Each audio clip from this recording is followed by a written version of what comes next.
Welcome once again, my fellow manipulators of digital fate. I'm Richie, this is Capricorn, and today we're back at it with another spoiler video for Magic the Gathering's Edge of Eternities. It is spoiler season day 4, although at this point it kind of feels like day 5 or day 6 because there were so many damn leaks this time. Even before spoiler season started proper, we got a ton of leaks, and in fact, a lot of those leaked cards haven't officially been spoiled yet, so if you guys are curious and want to be up to date on absolutely every single known card, I would definitely suggest you guys check out my Edge of Eternity spoiler playlist, which I'm going to link in the description and in the comments. There's a bunch of official spoiler videos in there, but there's also a bunch of leak videos that covers every single card that's been leaked so far. And like I said, a bunch of those cards, they aren't actually officially spoiled yet, and so a lot of the channels aren't covering that stuff. So there's a bunch of cards that you guys can stay up to date with that you probably don't know about. Check out that playlist. We're going to dive in. Before we do, please like the video. It helps me so much. It helps the channel to grow. I would appreciate it more than I can possibly express with words. And I know I say that every single time, but I truly mean it. You guys liking every video is helping the channel to grow, and it means so much to me. You don't even understand. Also, subscribe if you're new so you never miss some content. We've got spoilers coming every single day. We've got a crazy amount of deck techs on the way as well. Lots of cool stuff. But let's dive right in. First off, we've got Plasma Bolt. This is a sorcery for 1 red mana.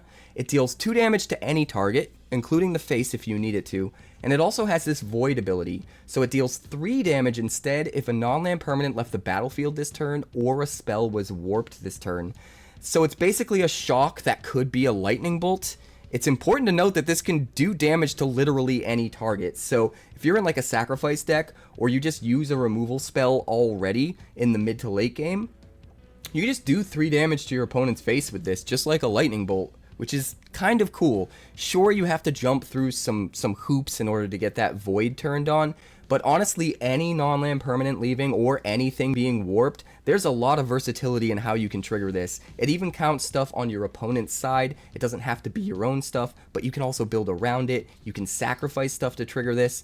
There's just a lot of versatility. I think this is amazing common removal that you're absolutely going to want to jam in Limited, and I think it's going to see a lot of play in Constructed as well. But next up, we've got Virus Beetle. This is one that we actually saw a bit early in one of the leaked videos. This is a 1/1 artifact creature insect for 1 black and 1, and when it enters, each opponent discards a card. So it's just a normal burglar rat, except it is an artifact, and that is more relevant than it might appear on the surface, because this set cares a lot about artifacts, going wide with artifacts, having artifacts to sacrifice. So you do get a little bit of extra value out of this than you otherwise would. And it's important to not lose sight of that, because I think that's actually going to be pretty relevant when it comes to Limited. Next up, we've got Fungal Colossus, a 5/5 fungus beast for 1 green and 6. And I think this one might have been one of the early leaks as well, although I'm getting a little fuzzy at this point on what was a leak and what was a spoiler. There's just so many cards everywhere. Either way, this is a 5/5 for 7, but it costs X less to cast, where X is the number of differently named lands you control. So as long as you have a bunch of different lands, maybe you're playing a town deck, or I don't know. I don't know what you're playing, but if you have a bunch of different lands, which this set seems to sort of give a decent amount of support to, this could come down really cheap, could potentially come down for just 1 mana, which honestly isn't that bad for a common. But even if just on average you get 3 differently named lands, you're still getting a 5/5 for 4 here, which isn't like amazing, but for a common, that's actually a pretty relevant on-rate creature, which I think is really important when it comes to Limited, so pretty cool card. But next up, we've got Sammy's Curiosity, 1 green mana for a sorcery, you gain 2 life, create a lander token. I actually think this is way better than it looks on the surface, mitigating a little bit of damage in that early game by kind of taking the turn off, maybe on turn 1, to just play this. Is nice. That first time your opponent swings, it's going to feel like you're still at your starting life total, which is awesome. Except you also have this lander token, which you can use later on to either ramp you or even just fix your colors in Limited, which could be super important.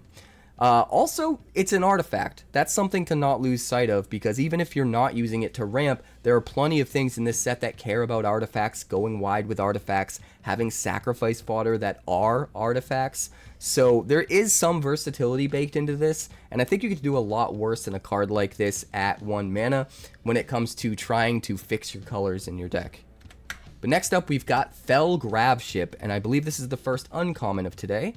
This is an artifact spacecraft for 1 black and 2. It stations up to 8+ charge counters, and when it does, it becomes a 3/2 flying life-linking creature.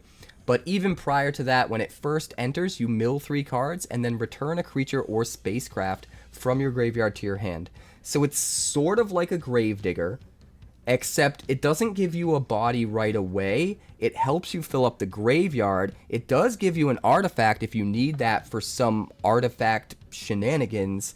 And then it gives you a better body later on, eventually, if you can get to the point where you can station this up to 8+ charge counters. A 3/2 flying lifelink is way better than just a 2/2 on the ground, even if it does take a little bit of work to get there. I think everything about this is pretty cool. Especially the fact that it's only 3 mana. I believe Gravedigger was actually 4. And this just seems like it has enough versatility in ways that you can use the body, even outside of its ETB, that I think it's going to be pretty useful in certain decks. More useful in decks that care about the graveyard and putting things into the graveyard, which should be a really interesting archetype to try to pursue in Limited for this set. So I think this one's pretty cool. It's not anything like super crazy, but I think it's fun, and it will definitely make the cut in a lot of decks. Next up, we've got Hemosyic Mite, a 1/1 creature Mite for 1 green mana. When this creature becomes tapped, another target creature you control gets +X/+X until end of turn, where X is this creature's power. And I think this one was also leaked early, if I'm remembering correctly. Although, like I said, it's all starting to get fuzzy and blur together at this point, because there's been so many cards, and so many spoiler days, and so many leaks. I don't even know anymore. But I think this guy's really cool. One thing I want to point out about this is if you can buff it up a little bit, it becomes a really good creature at stationing your spacecraft, and then when it stations your spacecraft, you can buff up another creature and make it way more powerful so that it can swing in without actually risking the Hemosyic Mite itself by putting it into combat, which I think is really, really cool. But obviously this card's going to get a lot better the more ways you have to buff it up. I think, in particular, any decks that are digging deep into sort of like a counters synergy or a counters archetype, I think are going to be that much better for this card. You could put like auras on it and stuff like that, but I have the feeling that +1/+1 counters are going to be the most efficient way to get the most out of this card. And I think there's actually a ton of potential for this. I could actually see this seeing a decent amount of play in Standard in just the right deck, where you can buff something up quick. Maybe Gruul aggro, something like, not Monstrous Rage because that card was banned, but if you have something similar, you could easily buff this thing up to like 4 power with 1 mana, swing with a 4 power creature, and also give a different creature +4/+4. That's a lot for your 1 mana dork that you got out early. So I think this card has a ton of potential. I think people are going to try to build it into a lot of different aggressive decks in Standard, and I'm just super excited to see where it lands. But next up, we've got Sunstar Expansionist, a 2/3 human knight for 1 white and 1. And when it enters, if an opponent controls more lands than you, you create a lander token, which is kind of interesting. It has sort of shades of land tax or tithe, which I really love. And then it also has this landfall ability, so whenever a land you control enters, this creature gets +1/+0 until end of turn. I actually think this is pretty good.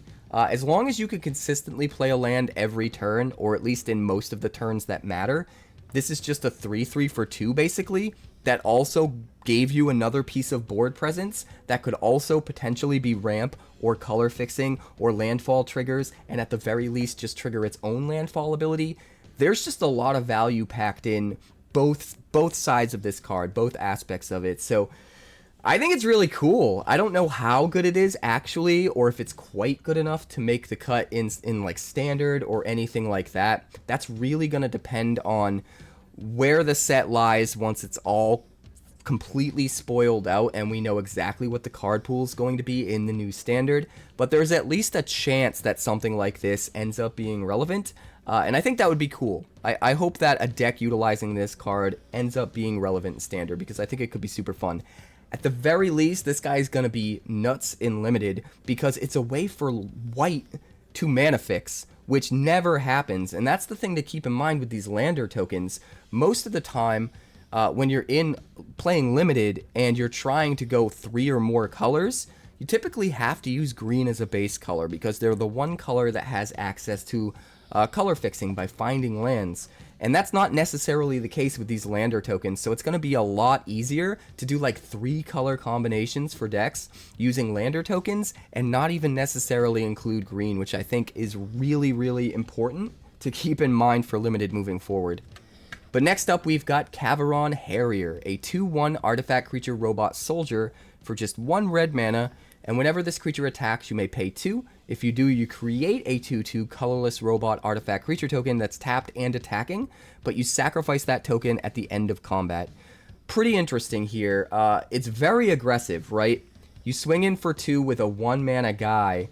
If you pay the 2, it's like you played a 2/2 haster, or you shocked your opponent's head, except it cost you 2 mana instead of 1, but it didn't cost you a card. That's the thing to keep in mind here, is every time you use this ability, it's not costing you a card. So even though the token itself is only sticking around for a little while, if you can get value off that token, get in for extra damage, or maybe force them to have to trade or whatever, you're not spending a card to get it, and that feels really, really good. It's also worth pointing out that there's a lot of ways to get value, and I've mentioned this a couple times already in this video, off of sacrificing artifacts, or even sacrificing creatures in this set for limited, it looks like. So even if this thing is going to die at end of turn, being able to get more sacrifice fodder in the meantime could end up being really, really good. I think if there is specifically an aggro archetype that really heavily focuses on artifacts, this could be a huge part of that, because potentially making a free artifact every single turn that you can use for sack fodder, or something that triggers ETBs whenever an artifact enters or something like that, could end up being like super, super good on your 1-drop. So I just think this guy's really cool, and I hope he gets the kind of support that makes him really good in limited, because I think it's super fun. But next up, we've got 𝑠urvey_Mechan, a 1/3 artifact creature robot with flying and hexproof, but it costs 4 colorless mana, which is kind of a lot for a 1/3. That being said, it does have flying and hexproof, so you could do a lot worse. This will stop a lot of little flyers in the air, maybe just ping through for free damage every single turn if they don't have anything in the air. But what makes it better is it has this other ability where you can pay 10 mana, sacrifice this creature to deal 3 damage to any target, but also target player draws 3 cards and gains 3 life, and the ability costs X less to activate, where X is the number of differently named lands you control. So this is where things get interesting. This is where you start to see that they're really pushing for like the different named lands deck to be a thing in limited for sure. And honestly, we might have enough gas for it to even be a thing in standard, which would be kind of crazy. It reminds me a little bit of, what was that card that everyone built around with Field of the Dead when that was standard legal way back when? The 5 mana artifact creature. Why can't I remember his name off the top of my head? If you guys remember the name of that dude, I believe he was a 5 mana artifact creature. Or maybe he wasn't 5, but he had an ability that cost 5. I think he had an ability that cost a WUBRG. But I know he worked really, really well with lands. And then he used Field of the Dead, which worked really well with different named lands. And this is sort of giving me those vibes. Potentially going super wide with differently named lands and getting to sack this for very cheap. Like, kill something or do 3 damage to the head, draw 3 cards, gain 3 life. It just does a lot. And as you start to get closer and closer to being able to sacrifice this and do the thing, your opponent will get worried, but they can't really deal with it effectively because it has the hexproof. It's also worth pointing out that this is the perfect card to use with any kind of like aura or equipment or counters, but especially things that are normally fragile to removal, like auras. You put an aura on this guy, buff it up, and it's got hexproof, so you have protection for your aura. You can protect your investment and just get in for whatever you need to get in for every single turn. I think there's a lot of versatility in how this can be used, and it's really going to come down to how much support it has, how many different cards work with it well, and possibly how reasonable and consistent the one land of every name deck ends up being, both in limited and in standard. Because if it ends up being like super consistent and relevant enough with more payoffs than just this, I could absolutely see this being a thing in standard, and I think it could be super cool. So I'm excited to find out if that actually ends up happening. But next up, we've got Remnant Elemental, a 0/4 elemental with reach for 1 red and 1. And it also has a landfall ability, so whenever a land you control enters, this creature gets +2/+0 until end of turn. This is actually really good. Again, as long as you're consistently triggering the landfall, you're swinging in with a 2/4 every turn that only costs you 2 mana, which is nice. And if you can save up some lander tokens, or use any kind of fetch lands or anything like that and get double triggers on this, a 4/4 that only costs you 2 is even better. I think in just the right deck that is really built around the ramp and the lander tokens and things like that, this could actually end up being a pretty good card and maybe be picked relatively early. Not like a first pick or anything like that. But if it has just the right amount of support where it's super consistent to buff this guy up 2 or 3 times a turn, it could absolutely make the cut pretty high up on the list for limited. In constructed, I don't know if this is worth it for all of the hoops you have to jump through. I think just running things like Tifa are going to be more consistent, or Saz's Chocobo that costs less and gets a permanent buff, stuff like that. But there's at least still the potential there for this. The only thing that's kind of a bummer is it's a lot harder to make a land enter the battlefield on your opponent's turn, where you'd want to be trying to utilize the reach. That being said, if you are playing some kind of a deck that has a bunch of lander tokens out and you're holding up mana because you have a lot of instant speed interaction, it could be really interesting. Your opponent doesn't know what you're going to do, and they can't really swing in because you could pop a couple lander tokens and block and kill their dude. But just the threat of that might keep them from attacking, so you don't even actually have to pop the lander tokens. You could just save them away for a rainy day and hold on to them so that your opponent's constantly scared. And then at the end of their turn, just use your mana to, use your instant speed interaction or your card draw or whatever the case may be. So I think there are some interesting play lines you can set up for this guy. I think it'll be really cool to explore, but it's going to entirely depend on how consistently you can trigger that landfall and how many times to determine just how good it actually ends up being. But next up, we've got Specimen Freighter. This thing is pretty crazy. An artifact spacecraft for 1 blue and 5. When it enters, you return up to 2 target non-spacecraft creatures to their owner's hand, so it's a double bounce. It's effectively 2 mana wars. For the cost of 2 mana wars, honestly, although a little less strict on the colors, right? 1 blue instead of 2 blue. It would normally cost 2 blue and 4 to cast 2 mana wars. But for the same amount of mana, you're effectively getting the ability of 2 mana wars, except only using up 1 card. And then you have even more value on the battlefield for later as well, because you can station this thing, and when it gets up to 9+ counters, it turns into a 4/7 flying creature with, whenever the spacecraft attacks, defending player mills 4 cards. This is absolutely going to be an archetype in Limited where you just mill out your opponent. And it's going to be insane, right? Comes down, gets used as removal, gets used as tempo to really set your opponent back, or maybe in some situations, maybe it even bounces your own stuff, or like one thing of yours and one thing of theirs, because you have a lot of value you can get off the thing you're bouncing that's yours. But either way, you're messing with their tempo and then eventually turning this into your WinCon. That's also just an insane blocker if you're not quite ready. If they're winning the race and you just need to shore up your defenses, it can sit there, be a blocker for a few turns until you just stabilize the board state. And then all of a sudden it's swinging in, making them mill 4 every turn. And in Limited, you've only got 40 card decks, so it doesn't take too many swings for this thing to completely just empty your opponent's deck very quickly. So I think that's going to be a really interesting archetype in Limited. This is probably too expensive for Constructed, which is kind of a bummer because I sort of like the concept behind the card. Then again, never say never. There could be enough cards that potentially do like affinity for artifacts or stuff like that. We already saw one Boros guy that gives affinity for artifacts. There could be ways of reducing the costs enough to make this worth it.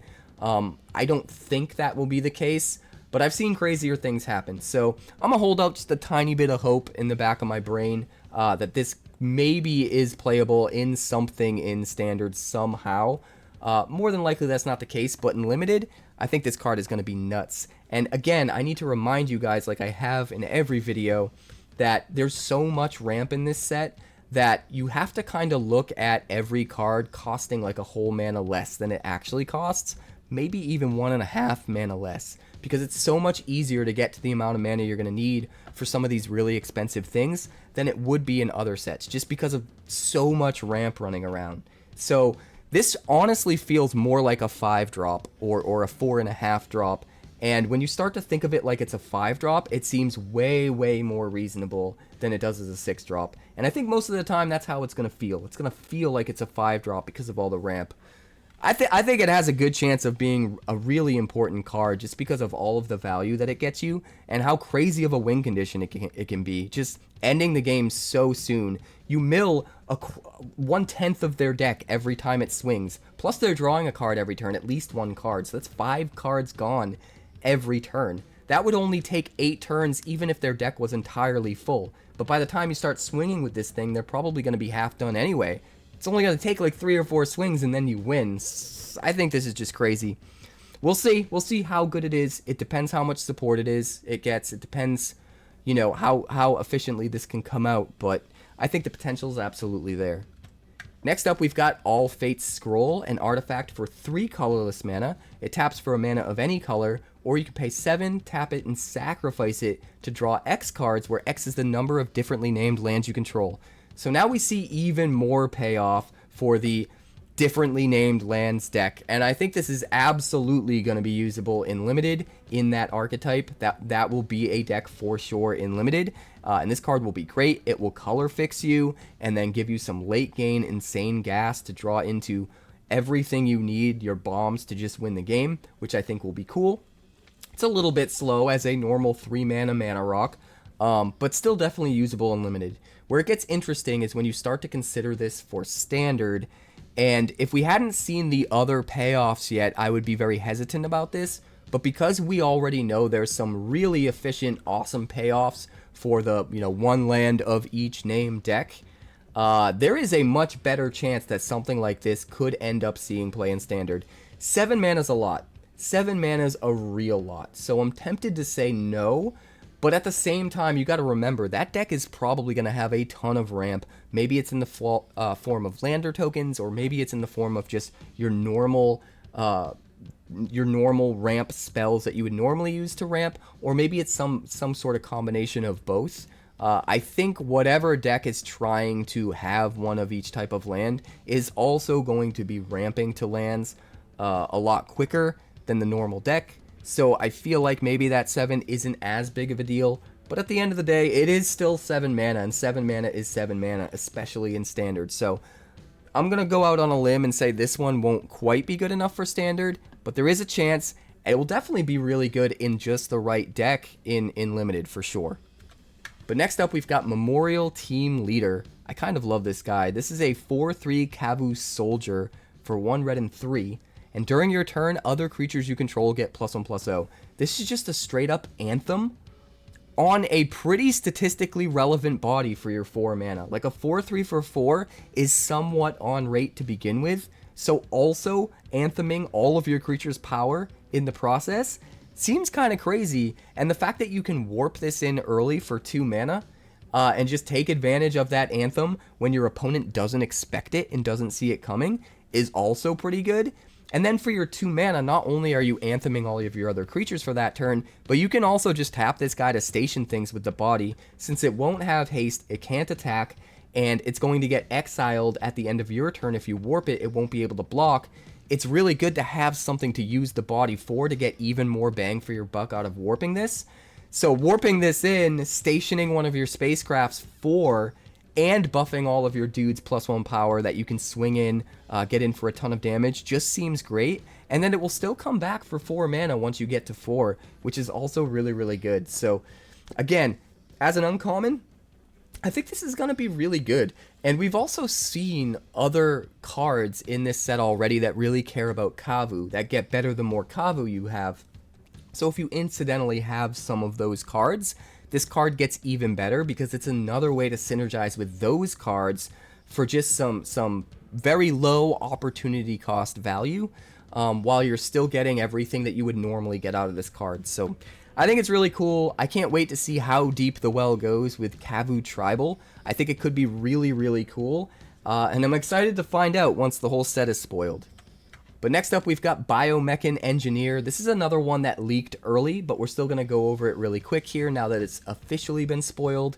This is a 2/2 Insect Artificer for 2 mana in the colors of Simic, and when this creature enters, you create a Lander token. So it's already an on-rate, or at least somewhat on-rate, 2/2 for 2, but it also gives you another piece of board presence in the form of this Lander token that can fix you, it can ramp you, it can be used for artifact synergies, all of that. And as if that wasn't enough, which honestly, that's already kind of good enough, pretty much.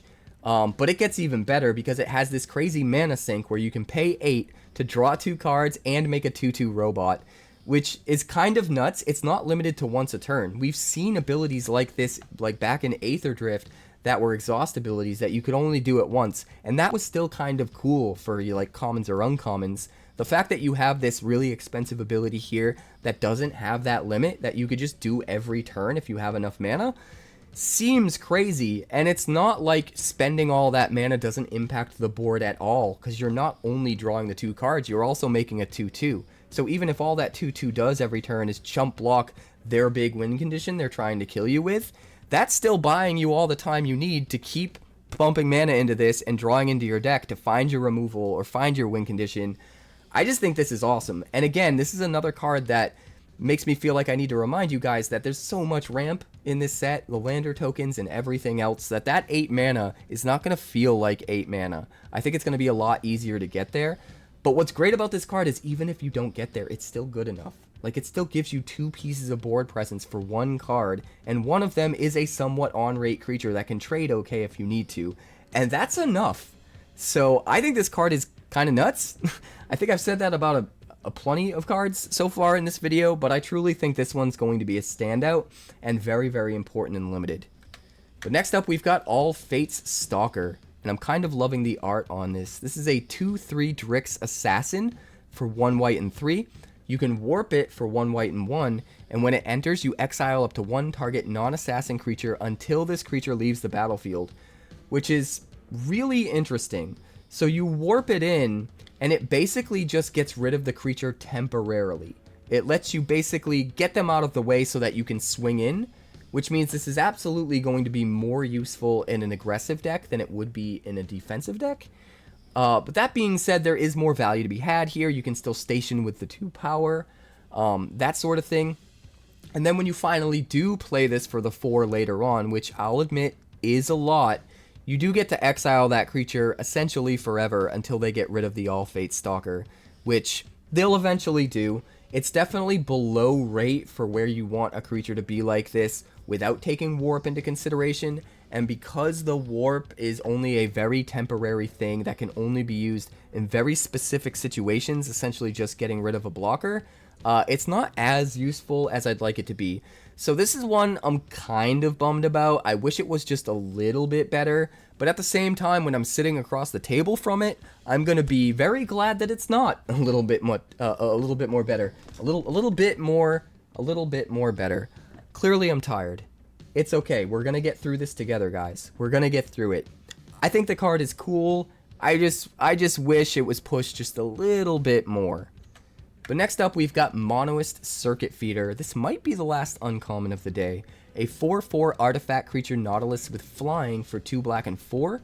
And when it enters, until end of turn, target creature you control gets +X/+0, and target creature an opponent controls gets -0/-X, where X is the number of artifacts you control. This seems kind of crazy in the artifact deck. It might be too expensive for standard, although it is a lot of value. Buffing up a dude's like 10 power and killing their 10 toughness dude while putting a 4/4 flyer on the battlefield is an absolute huge shift in value and power between you and your opponent. And that's not nothing. So there is a chance this could see play in Constructed, in Standard, especially if like the affinity for artifacts thing really ends up being a thing, or if some kind of artifact ramp ends up being efficient and consistent enough, a card like this could actually be good enough to see play. That being said, I don't know if we'll get there, but in Limited, I think this card is just a bomb. Again, I gotta remind you guys, that 6 mana is going to feel a lot more like 5 because of all the ramp floating around, even if you're not in green because of all the lander tokens. So I think this is very efficient. If this feels like a 5-drop, and you're getting this for 5, in the artifact decks, it's going to be nuts. And it's so good with lander tokens, not only because you can ramp to your 6 quicker and get it out, you know, when normally you might only be able to play a 5-drop, but if you're making a bunch of lander tokens, those are all artifacts, and those will contribute to the buff you're giving your own creature and the debuff you're giving to the opponent's creature to kill it. So it just synergizes together so well. If there is the right kinds of artifact decks in Limited, which we can almost assuredly guarantee there will be at this point because we've seen so many different artifacts that want to go in so many different directions as far as archetypes, I think this card can be nuts. So I think this card will be nuts. I'm really excited about it. I have a feeling that a lot of people are going to be misjudging a lot of the cards in this set for Limited because a lot of the costs seem so high. But I guarantee all of those costs are being balanced with just how much of that ramp is available. So like I said, man, the 6 mana cost here is going to feel like 5. It's going to be a lot easier to get to. And it should be evaluated that way, I think, when you're evaluating this for Limited. And I think this is just a bomb. Honestly, it's a win condition in and of itself. You can get in for a ton of damage the turn you play it because of the thing that you buff. And you just, like, probably kill something outright as long as you've built this into the right deck. Everything about this card is awesome, regardless of how expensive it is. And I kind of love it. But next up, we've got Reroute Systems. Looks like we did have more uncommons. This is an instant for just 1 white mana. And you choose one. Target artifact or creature gains indestructible until end of turn, or Reroute Systems deals 2 damage to target tapped creature. This is amazing. This is one of the best 1 mana protection spells we've seen in a long time. I do need to point out it doesn't give hexproof, so you're not going to be able to protect your artifacts or creatures against exile removal like some of the other 1 mana protection spells do. But it's worth noting that you can protect your artifacts just as well as you can protect your creatures. So even if you have a non-creature artifact that's a bomb and your opponent's going to try to kill it with artifact removal, you can protect that with this as well, which makes it more versatile. And then the thing that makes it insanely versatile is you also have removal built into this. Like getting to shock a tapped creature instead at instant speed for the same amount of mana as shock in white, but also have the versatility of protecting your most important artifact or creature in the same card, to me is just nuts. I think this is going to be premier removal, and it's going to be drafted as such in Limited. I think it's the closest we've seen to a pack 1, pick 1 uncommon for white in the set so far. I don't know if it's quite actually a pack 1, pick 1, but if it isn't, it's damn close, and I think it's going to be a very high pick. If you see this card, you are going to grab it because it is not going to table. I think it's that good. Both modes of it are amazing. Literally both modes on it are amazing. And because there's so many 2/2 robot tokens in this set as well, it's perfectly statted to deal with even more of the threats that this set is presenting than you might otherwise have. So yeah, this card is just crazy. Everything about this card is awesome. Again, it's a bummer that you don't get hexproof, but the trade-off with it being removal when you need it to be removal is just nuts in my opinion. I think this is one of the better commons or uncommons that we've seen in the set so far.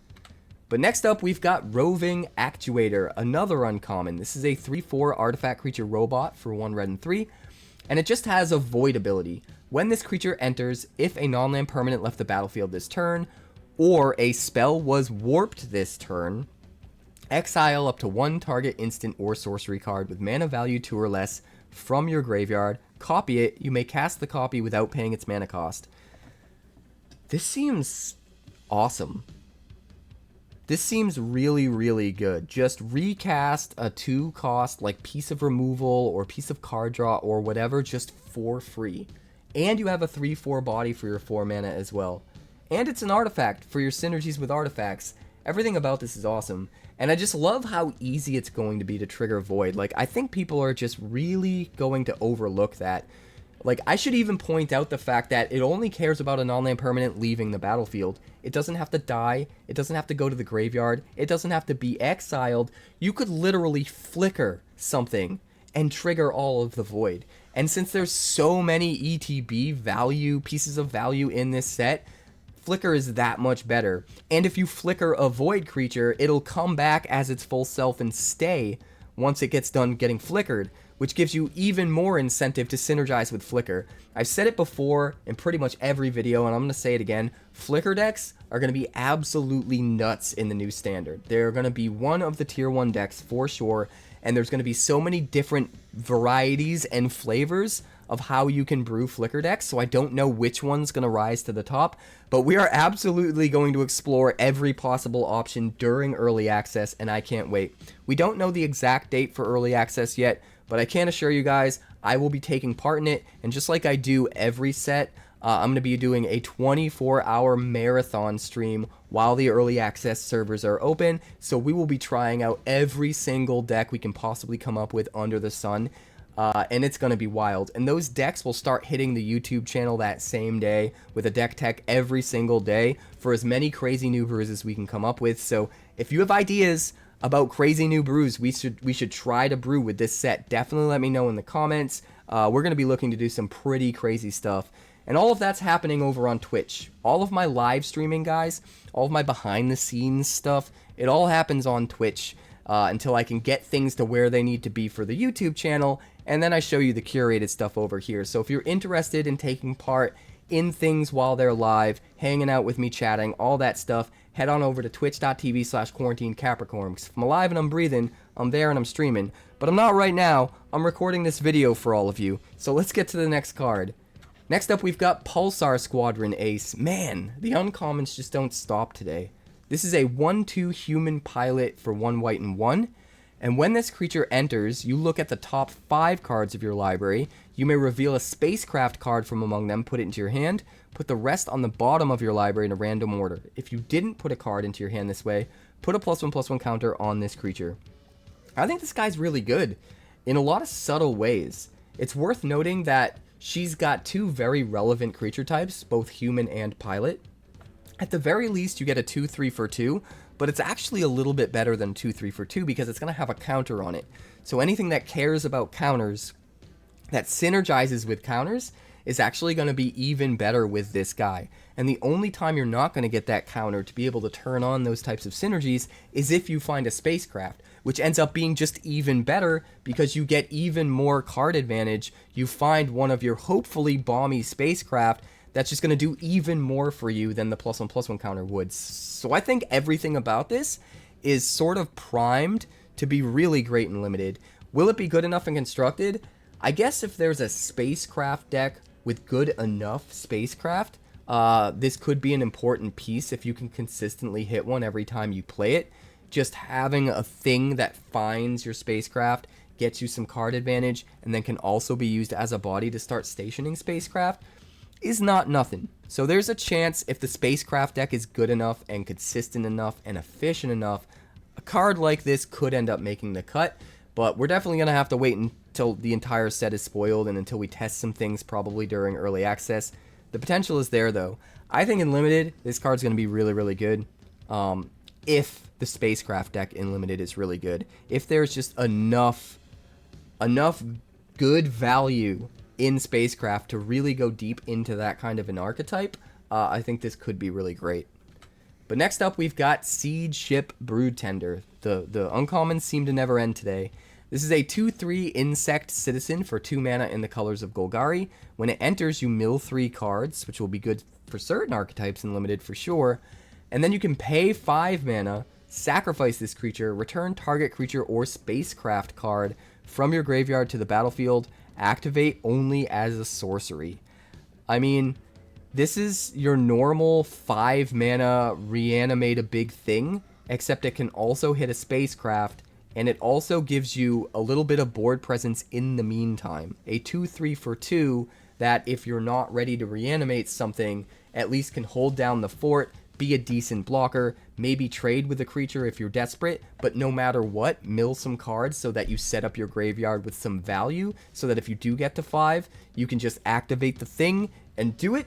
But even if you don't, maybe you have other cards you're synergizing with that can also bring stuff back from the graveyard, or utilize some of the cards in your graveyard so that that milling mattered. I think this seems not as good as it will actually be in practice. I think being able to have a relevant play on turn 2 that kind of holds down your defenses a little bit while setting up for something crazy bomby potentially on turn 5, or maybe 4 if you're ramping, could end up being really nuts. It's gonna depend, like a lot of the cards that we've seen today, how much more support it gets in the set, how much the milling actually ends up mattering, how many crazy spacecraft there are, all of that, which we won't know until all of the set has been spoiled. So there's a ton of potential here, but we're gonna have to wait and see. Next up, we've got Rescue Skiff, an artifact spacecraft for 1 white and 5. When it enters, you return target creature or enchantment card from your graveyard straight to the battlefield, which is not nothing.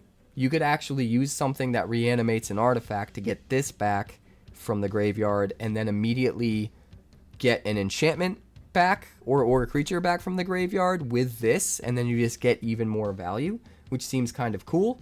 It also stations up to 10 plus charge counters, and when it does, it becomes a 5/6 flyer. Honestly, a lot of value for an uncommon. It is a little bit expensive, but everything I've said about expensive cards already, rinse and repeat, you've already heard it. So I think it is a little bit more reasonable than you might otherwise think. And I think the fact that this can hit enchantments as well should be taken into consideration. That could end up being very notable. There's a nagging suspicion that this ends up being important in some kind of a reanimator deck. Just because you can maybe reanimate this out and use this to reanimate something else out, like an Omniscience. Please God, no. But hopefully Omniscience gets banned, and then we just use this to bring back, like, Weft Walking or whatever. You haven't seen that card yet, but you will in just a minute. Next up, we've got our first rare of the day. This is a 4/4 Insect Druid for 2 green and 2. It is Mite Form Harmonizer. It warps for 1 green and 2, and it has a landfall ability, so whenever a land you control enters, you double the power of target creature you control until end of turn. That's actually pretty good. It is a little expensive. Like, warping this out for 3 and not getting to keep any board presence. Power creep on the brain, guys. Not being able to keep any board presence on the battlefield for the 3 mana that you spent is a little bit of a bummer. That being said, turn 4, warping this out, then playing your 4th land, especially if it's like a Fabled Passage or something like that, where you can get 2 landfall triggers. You could double the power of something twice, which means you could Alpha Strike in for a lot of damage, potentially. And in Standard, you could potentially just line this up with Tifa to double her power like 4 times with a Fabled Passage, which could kind of be crazy. And you still have the value from Exile that you can play later for the 4 mana to just have this ability at all times, which is cool. It also might just be really good as a late game bomb if you have a bunch of lander tokens saved up. Jam this guy, and then next turn just sack them all, get a bunch of landfall triggers. You got like a trample guy, and you just swing in for way more damage than they can possibly stop. That could be really cool. That being said, this is a rare, so I'm not really concerned with what it can do for us in Limited. I'm mostly concerned with how this affects Standard, and it feels a little slow for Standard. I'm gonna be honest here. It feels a little bit slow. It feels a little bit expensive. The warp cost feels a little bit expensive as well. But I have a feeling that in testing, maybe this was a little bit cheaper and it ended up being just way too insane with some crazy playlines. So that does make me wonder if they have a specific deck archetype in mind that they've balanced this around to not be too broken.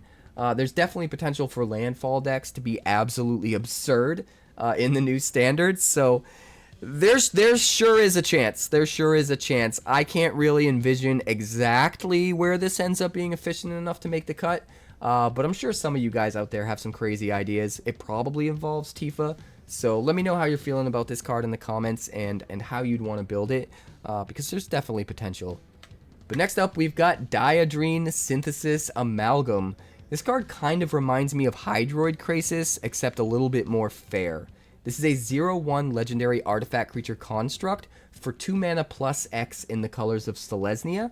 It has trample, and it enters with a number of +1/+1 counters on it equal to the amount of mana spent to cast it. That's not the amount of mana you put into X, that's literally all of the mana spent to cast it. So even if you put nothing into X, this is still coming in with 2 counters, and it's going to be a 2/3 trampler, which is really good. But it has another ability that makes it so much better. Whenever you attack, you may remove a +1/+1 counter from each of 2 creatures you control. If you do, draw a card and create a 2/2 colorless robot artifact creature token. So a couple of important things to note about this. It's going to come in with a bunch of counters on it already, so it can always just remove 1 counter from itself. And it could probably last a while doing that before it runs dry of counters, but you are going to have at least 1 other creature with counters that you can remove 1 from in order to trigger this ability. That being said, if you do, you get a 2/2 robot to replace the 2 +1/+1 counters worth of power and toughness you got rid of, which doesn't really feel like you're losing the power and toughness because of that, and you still get to draw a card in the process. So this does feel like a card draw engine and a way to just gain value and outvalue your opponent slowly each turn at a time, if you're able to keep it on the board and just keep swinging. It's also worth noting that you don't have to attack with the Diadrene itself in order to get this trigger. You just have to attack with something, and yet then you get to activate this ability. So it's not too hard to just keep doing it while keeping the Diadrene safe, which feels really awesome. When you take all of that into consideration, plus the fact that this thing scales and can be a huge threat by itself, and it has trample, it really does feel like it's a super valuable card that is going to give a huge return on your investment in mana. And it does feel like a fixed Hydroid Krasis. I really feel like the Krasis is worse because you get to draw cards right away, and it can't really be countered when you're using the Krasis. So this isn't nearly as nuts as the Krasis, but it does kind of feel a little bit similar, and it feels almost like a fixed version, which I really like. I just think everything about this is awesome. I love that it's an artifact. You can utilize it with artifact synergies. Even if you remove all the counters and get it down to a 0/1, maybe it's still relevant as an artifact for going wide or sacrificing or whatever the case may be. So I think this card's actually going to be really, really good. I don't know quite what the deck looks like that we put this in, but if I was a betting man, I'd probably say the same thing I've been saying pretty much every video, which is Abzan Jenova. Jenova's going to be nuts with Diadrene. It's going to be nuts with a lot of things in this set because there's so much counter support. I can't wait to brew that. I'm absolutely going to brew that. But let's move on. Next up, we've got Coral of the Void, or Coral. Coral. We're going to call it Coral. Coral of the Void. I think it's supposed to represent a chorus. Maybe coral is the noise that a chorus makes. I don't know. If you know, let me know in the comments. This is an enchantment aura for 1 black and 3. Enchants a creature you control. Whenever that creature attacks, you put target creature from defending player's graveyard onto the battlefield under your control, tapped and attacking. So not only do you get to steal one of their creatures every single turn, but it's immediately tapped and attacking. So not only do you get the creature, but you also get the tempo advantage of being able to swing in for a whole bunch of extra damage, and maybe even get some abilities to trigger when dealing damage to the opponent or something like that, which could be really cool. But it also has this Void ability. So at the beginning of your end step, sacrifice this aura unless a non-land permanent left the battlefield this turn or a spell was warped.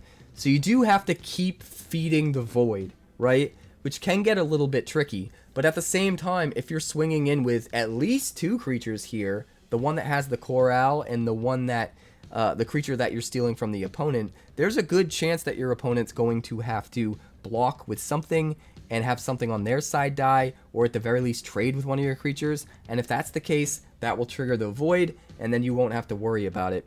But obviously, it's going to be a little bit better if you have more consistent ways to make sure you're triggering the Void. Whether it's a deck where you have a ton of warp creatures, or a sacrifice deck where you always have the ability to sacrifice some of your dudes, maybe even the dude that you brought back, which could be pretty cool. If you just swing in and steal their dude and they choose not to block it because they don't want to trigger your void, second main phase, you could just sacrifice it to whatever. It goes back in their graveyard, and then you can steal it again next turn because your void triggers, and you don't have to sacrifice this aura. It gets to stick around and keep doing its thing, which I think could be really cool. I'm excited to find out if this ends up being good enough for standard. I am hesitant because 4 mana is a lot for an aura, and you could be blown out by them just killing whatever this is put on as soon as you put it on. That being said, if you just wait until they're tapped out so that you at least get one swing, you can easily put this on a creature that's already ready to attack, that doesn't have summoning sickness, and at least get the trigger. And you should note that you don't have to sacrifice the creature at end of turn. A lot of things that take creatures from your opponent's graveyard, you normally have to sack them or exile them or whatever at the end of your turn. That's not the case with this. So even if they kill this aura or the creature this aura is on, whatever you've stolen from your opponent, you still get to keep in play and still use, which is nuts. So as long as you can play smart, you can put this on something that can attack that turn on a turn when your opponent's already tapped out and you know they can't throw a wrench into your plan, and at least steal their biggest bomb out of their graveyard and keep it forever. And then on their turn, they have to kill whatever this is on, or you're just going to steamroll value every turn after that. And if they do, they're wasting, a part of their turn having to get rid of this thing and not getting rid of the big bomb that you took out of their graveyard. So I do think there is a lot of potential for this to be good. I think you're going to have to play smart in order to make it good, and I'm super curious to see if we get more cards that make a card like this feel more consistent and more efficient to really be worth building around in Standard, because if this ends up being relevant, this could be super fun and super impactful in Standard, and I'm excited to find out. But next up, we got Pain for All, and I think this might have been another one that leaked early. This is an enchantment aura that enchants a creature you control for just 1 red and 2, and this thing's kind of nuts. First of all, when it enters, enchanted creature deals damage equal to its power to any target. That's right, it is a fling that can still deal damage to any target, including your opponent's head, except you don't have to sacrifice the creature like you normally would with fling. That alone, in my opinion, is absolutely worth it for an extra mana, having to pay 3 here instead of 2. But then it gets even better, because also, whatever you enchant with this, whenever enchanted creature is dealt damage, it deals that much damage to each opponent. So it's like it turns any of your creatures into a pseudo screaming nemesis or stuffy doll, while also being a fling that doesn't get rid of the thing that you're flinging. Both of those in the same card just seems crazy to me. Just absolutely crazy for the same cost as a screaming nemesis or 1 mana more than a fling. This card's pushed, man, and this card, this really makes me think that auras could be a real thing in Standard, and that there are some auras that are worth taking the risk of being blown out to try to make work. This card's just nuts. There's so many crazy ways you can use this. You can use this with the spacecraft that we saw, that when you turn on the attack ability, whenever you attack you deal 100 damage to any creature. Just deal 100 damage to whatever this is on, and it bounces into your opponent's face and kills them, which seems crazy. Use this on some huge power creature of your own and just kill them outright by pushing that damage right to their face. Like, I can't wait to explore a deck that really tries to synergize with this to the absolute maximum potential.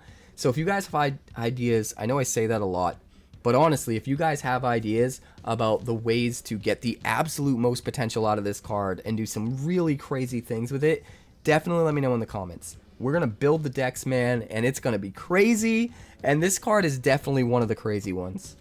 But next up, we've got a brand new card we've never seen before. This is Menon the Right Hand. I guess it's hungry. This is a 3/4 legendary jellyfish advisor with flying for 2 blue and 3. You may look at the top card of your library at any time. You may cast artifact spells from the top of your library, and artifacts you control have the ability to tap to add 1 blue mana, but spend this mana only to cast a spell from anywhere other than your hand. What an interesting card.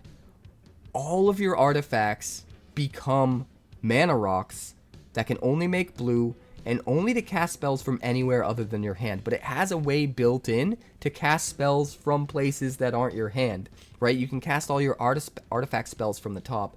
So at the very least, this could come down and immediately let you tap all of your artifacts to just start playing artifacts off the top, which I think is really interesting. And that alone could be enough to build an archetype around in Standard, which I think would be super fun.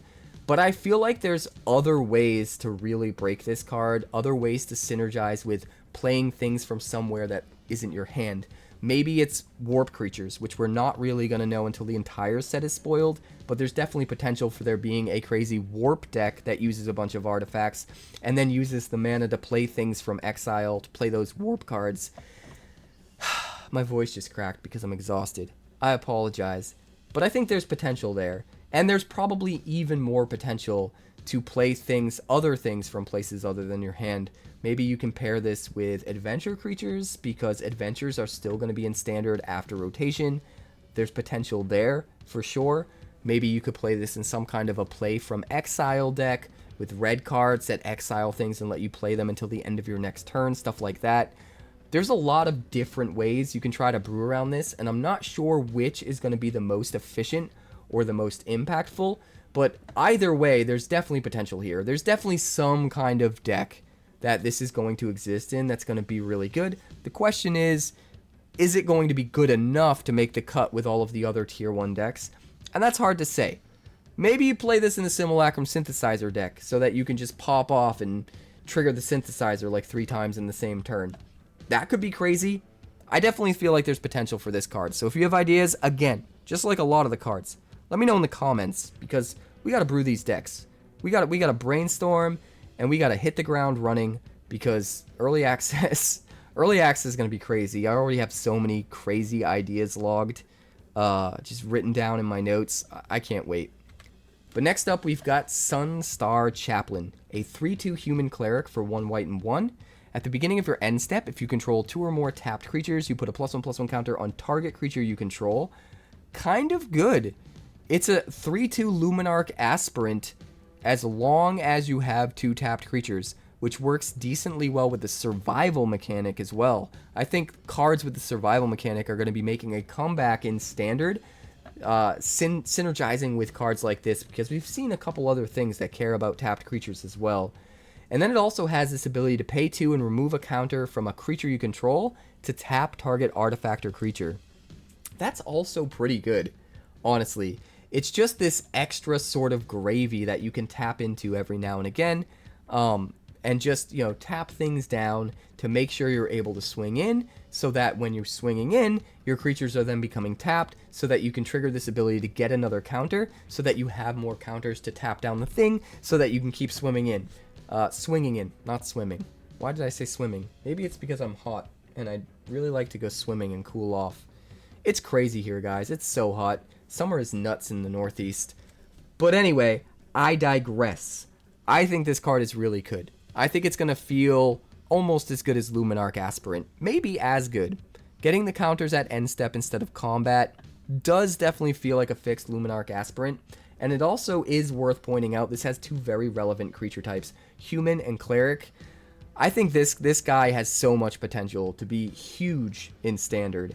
I have a humans deck, a Mardu humans deck that I've talked about a couple times that I think this guy is going to fit perfectly in, and I'm super excited to see if I'm right. But I think there's a bunch of very aggressive white X decks that are going to want a card like this. And obviously it gets even better if you're in some kind of a counters matters style deck, because you're going to have access to more potential counters to remove, to tap things, while also having more access to ways to put counters on your stuff to synergize with your counters synergies that you're already going to want to have in those decks that care about counters. So clearly I'm getting tired. I'm tripping over my words. I need coffee. I need dinner. I need a break. I need to take the dog out. We're going to get through this, guys. Next up, we've got our first mythic of the day. This is a brand new one we've never seen yet. This is Weft Walking, an enchantment for 2 blue and 4. When it enters, if you cast it, you shuffle your hand and graveyard into your library, and then draw 7 cards. So it's kind of a Timetwister just for you, as long as you can actually hard cast it, which 6 mana is a lot, but it's definitely not out of the question. And then once it's on the battlefield, you have this ability where the first spell each player casts during each of their turns may be cast without paying its mana cost. I want to point out, it says during each of their turns. So you don't get to free cast something the first spell you play on your turn and the first spell you play on their turn. You get to free cast the first spell you play on your turn. They get to free cast the first spell they play on their turn. And in that way, this feels like a fixed Omniscience. This honestly feels like an Omniscience that is balanced for Standard, and I wouldn't mind being in Standard, because you can still tune your deck to get way more value off this ability than your opponent, but at the same time, it is symmetrical to a certain extent so that you can't just go completely off the rails. And also, it's only one spell, so that you can't keep abusing Omniscience the way it's been abused in Standard lately, where you just keep playing everything for free forever and combo out into eternity. So I love this. Getting to free cast something every single turn, you're going to build your deck around it so you have way better targets that are way more expensive things than what your opponent gets to free cast. And if you can just play this for its actual mana cost, or maybe even not, if you find a way to play it for free but you're still playing it, you get to Timetwister. You get to draw 7 cards. You get to have access to way more options for what to free cast, so that you're getting even more value off of that second ability than your opponent could. So I think this card's really cool. I think it's definitely a fixed Omniscience, and I would love it if Wizards would just ban Omniscience, unban Abuelo's Awakening, and let this exist in Standard with Abuelo's Awakening. I think that would be super fun, way more fair. It might still be a really good tier 1 deck, but more likely a tier 1.5, which is where I think something as crazy as playing everything for free should probably land. I just think this card would be really cool. So I am hoping that's what happens. I'm hoping that this card is a sign that that might be what happens. And honestly, after seeing this card, I question why they banned Abuelo's Awakening instead of Omniscience to begin with. It has to just be pride, right? It has to just be they don't want to admit they made a mistake and included a card in Foundations that they have to ban because they want to try and make Foundations Standard legal forever, if they can. And at least 5 years if they can't. Admitting you made a mistake and there's a card in there you could pull in a pack that is banned because they needed to ban it, seems kind of bad. So I think they made that decision for selfish reasons probably, but honestly Omniscience should have got the cut, and Weft Walking should have been the card that people are trying their best to build around and break with an Omniscience style deck. Would be a lot more fair, but still definitely super abusable. But next up, we've got the last card of the day, and this is another one that we spoiled a little bit early in an earlier leak video, but it's an absolute monster of a card that I want to make sure we go over again now that it's officially spoiled, and that's Avendo Waking Haven. This is basically a new Gaia's Cradle, guys. A land planet that enters tapped, taps for 1 green mana, and then when you station it up to 12 plus charge counters, it gains the ability to tap it, pay 1 green, add 1 green mana for each creature you control. Absolutely insane. This is the return of Gaia's Cradle in the right decks. Granted, it has to be in the right decks. Stationing up to 12 plus charge counter is no easy feat. But I definitely think you can build just the right deck around this that makes it nuts. Elves are primed in a position to maybe make this crazy. Being able to just go wide with a ton of creatures and then use them all to station Avendo, and then immediately use Avendo to play out a whole new hand of creatures so that you don't lose all of your board presence. It kind of makes up for the tempo loss in having to tap all of those creatures to station this thing, if you're able to just turn on all this mana and use it to play out a whole bunch of other creatures that are now untapped that can hold up defense at least for the time being, and kind of feel like they replace the board presence that you just tapped down. And then when the next turn comes around and you get to untap everything and have access to Avendo, things are just completely nutty at that point. I definitely think this card is going to be relevant in Standard. There's going to be a deck that abuses it and is absolutely insane, but it is going to be a little trickier to build around than the original Gaia's Cradle for sure. And I think I think in the beginning, people are going to be trying this out in a lot more decks than it will actually end up making the cut in by the time the dust settles. I think the power level is so crazy on this, the potential power level, the ceiling, that people are going to try to include it in a lot of different decks. But I think unless you're building around it just right to really efficiently get to that 12 plus charge counters, I don't know if it's quite going to be worth running. But there will definitely be a deck out there that is insane with this card, mark my words, and it will be a very relevant staple in Standard. If you have ideas about what that deck could be, maybe it's the Elf deck that I brought up. Elves are somewhat relevant right now, and I think they're poised to be more relevant with this set. But maybe it's a different idea you have. Let me know in the comments for sure. But that's going to do it for today's spoilers. I'll be back tomorrow with another spoiler video, and I've got a bunch of spoilers coming for Commander. That being said, some of the spoiler videos next week might be a little bit late, only because I am going on vacation with my family. I'm going to do my best to try and keep up with things while I'm on vacation, but there might be a couple days where things come a little bit later than I'd like. If so, please bear with me. I'm going to do the absolute best I can to get everything out to you guys as quickly as humanly possible. And for those of you guys that have stuck with me through all of spoiler season, have been checking out the cards, commenting, liking the videos, thank you guys so much. It helps out so much more than I could possibly... I say the same thing every time, but it honestly helps out so much. You have no idea. And be sure to subscribe, do the likes, do all the things. I'll see you guys tomorrow for another video. This set's looking crazy.